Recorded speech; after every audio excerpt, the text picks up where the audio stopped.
Thank you, everyone, for attending today's Reducing Energy Opportunity Cost Through Industrial Cybersecurity Heavy Oil Theater presentation. I will be your host, Austin Scott.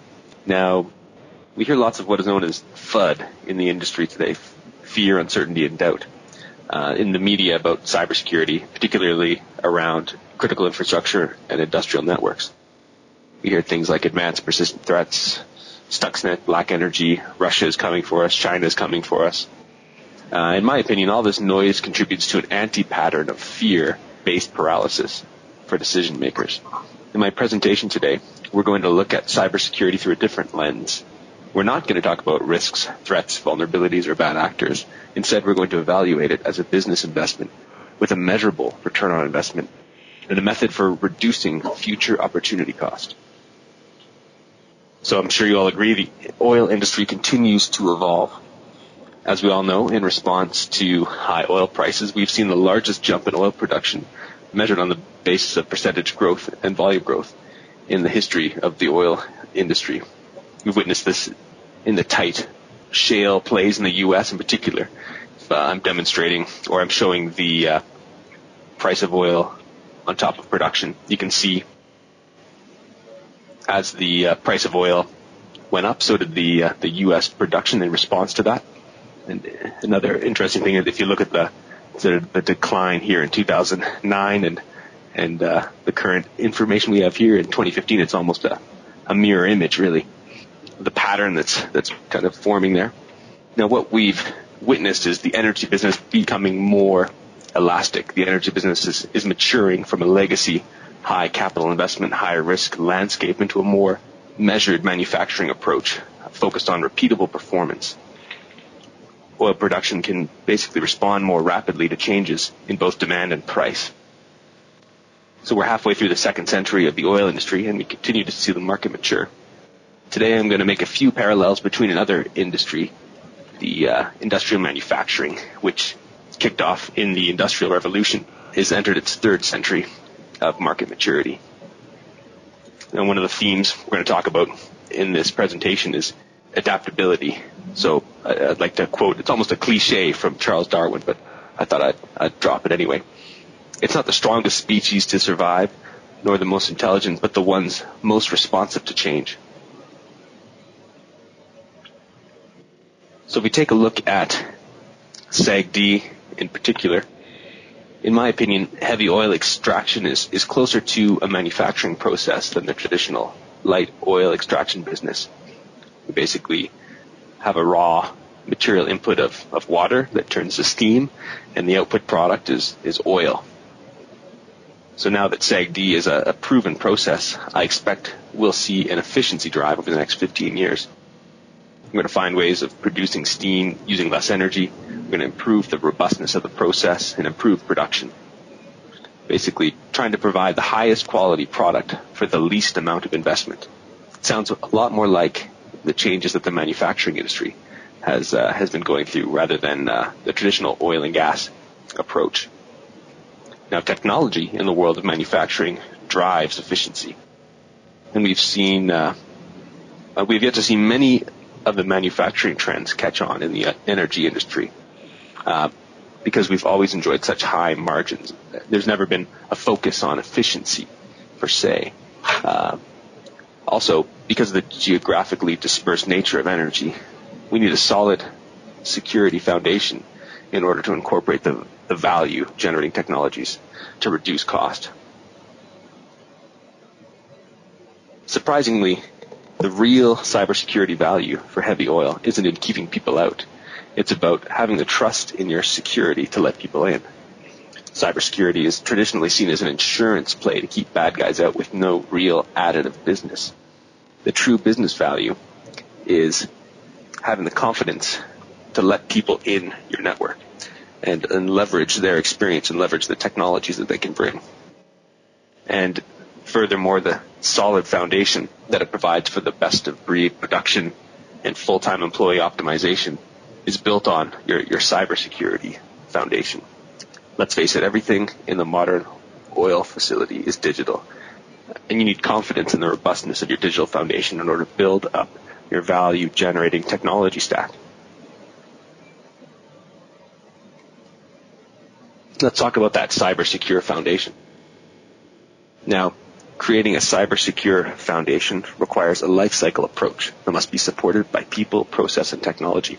A good friend of mine, who's a cybersecurity director for a major energy company here in town, mentioned the other day that if you're doing it right, cybersecurity is boring. A cybersecurity program is mundane, repetitive, and process-driven. If you're constantly fighting fires and struggling with reliability in your technology, it's time to reevaluate your approach. A solid cybersecurity foundation is standardized for each new facility or well pad, secure remote access to segments in your network, and helps secure your well-segmented network. Continuously improves the reliability and robustness of your your entire digital investment at an operating asset.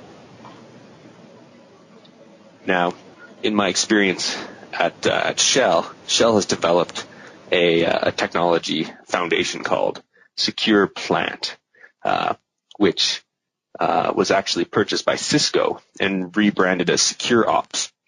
Now this is the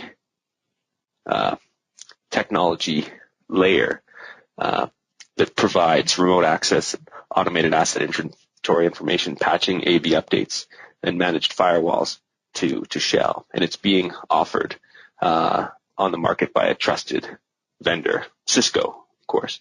And the interesting thing about the way it's being adopted to the market is Cisco has offered sort of two options for this technology, either as a managed service where they will just manage your remote network and access to your network and your firewalls and that secure layer, that secure foundation to your operation, or you can implement your own version internally and support it with your own resources. And what they're finding is most companies go for the managed service approach. They want the monthly fee to have this strong cyber secure foundation and just have that layer in place and managed by experts. So it's definitely a change in direction from what we've seen in the past, where operations take total ownership of the technology at their plant. Now, this robust cyber secure foundation provides the trust and technology required to incorporate some of the existing and future value-driving technology, which is where you'll see the real return on investment and opportunity cost reduction with cybersecurity. It's something we refer to as digital adaptability. Now, within Shell, that's been taking industrial cybersecurity serious since about 2003. They've already implemented a lot of these benefits and are seeing the results. For example, health monitoring. They have, for every turbine they have on the planet, they collect up all those terabytes of data that's generated every day and send it to a central source, a central server, where they let GE and Bentley Nevada and the experts monitor and provide health information back to the operating assets, so they can get real-time preventative maintenance information and support on the health of their compressors without having to build that at each site individually and have the local compressor experts there. They can take advantage of a global resource pool. And if we take a look at the next technology stack, advanced process control, there's offerings by companies like Rockwell. Rockwell has a software called Pavilion that has been used in a number of industries to provide advanced process control as a managed service. Before it was purchased by Rockwell, in fact, Pavilion used to approach plants and say, hey, we'll make your process more efficient and won't cost you a dime. We'll just take a percentage of whatever we save you every month or every quarter. So Rockwell's kind of done away with that particular model, but it's a proven product that it's never been really adapted into the energy space, but other manufacturing and other chemical industries are taking advantage of that today. Now, mobile devices, another technology that's certainly everywhere, certainly within Shell. They're embracing the mobile is the new desktop model and empowering their operations technicians with real-time maintenance and manual information as they do their job. Helps them be more effective in their roles. The Internet of Things, everyone is talking about this these days, and the vendors are investing heavily in this direction. Certainly it follows the operational data demand trend we've seen over the past 15 years. More data, more sources, faster data. And you really need the confidence and the security of your communications in order to take advantage of this next technology wave of the Internet of Things. Now, remote unmanned operations. It sounds like science fiction, but the super majors of the world are actively moving towards this scenario. In order to get here, you need an absolute confidence in your connection to the remote operations. Cloud services. In the business world, we're actively moving to the cloud and seeing the benefits. Certainly there are opportunities for cloud-based analytics and trending and operations, but again, you need to trust your network enough to allow third parties in to access your data in order to see those benefits. Virtualized operations. Again, we've seen the benefits of virtualized servers in the IT world, and the operations world is starting to embrace and see the benefits of this. The beauty of virtualized operations is that you can remotely add and remove new technology layers on the fly.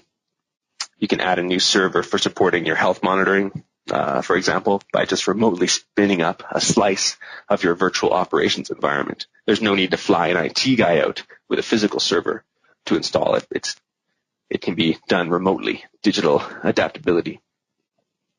And managed service, again, Cisco Secure Ops is one of the first managed services we see for operations today, but certainly we're going to see more of those on the horizon, and more offerings and more efficiency driving technologies and opportunities for plants in the years to come.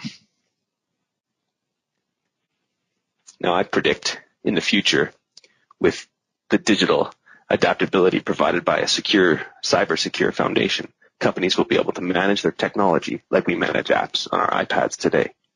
You'll be able to enable and disable managed services and remote contractor support as required. You'll be able to optimize and augment your remote site full-time employees with outsourced support. You'll have a global dashboard that will show you where your risks are and where you need to invest to maximize your risk reduction. I predict we'll see more hot trends that we've enjoyed or we've seen in the manufacturing industry being applied to the energy industry. Things like lights out, unmanned operations, third-party process optimization, MES systems, and more ERP system integration, lean manufacturing, and things like the SMAC stack or social mobile analytics and cloud are going to become more visible within our operations space. Anyway, that's all I've got time for today. Any questions?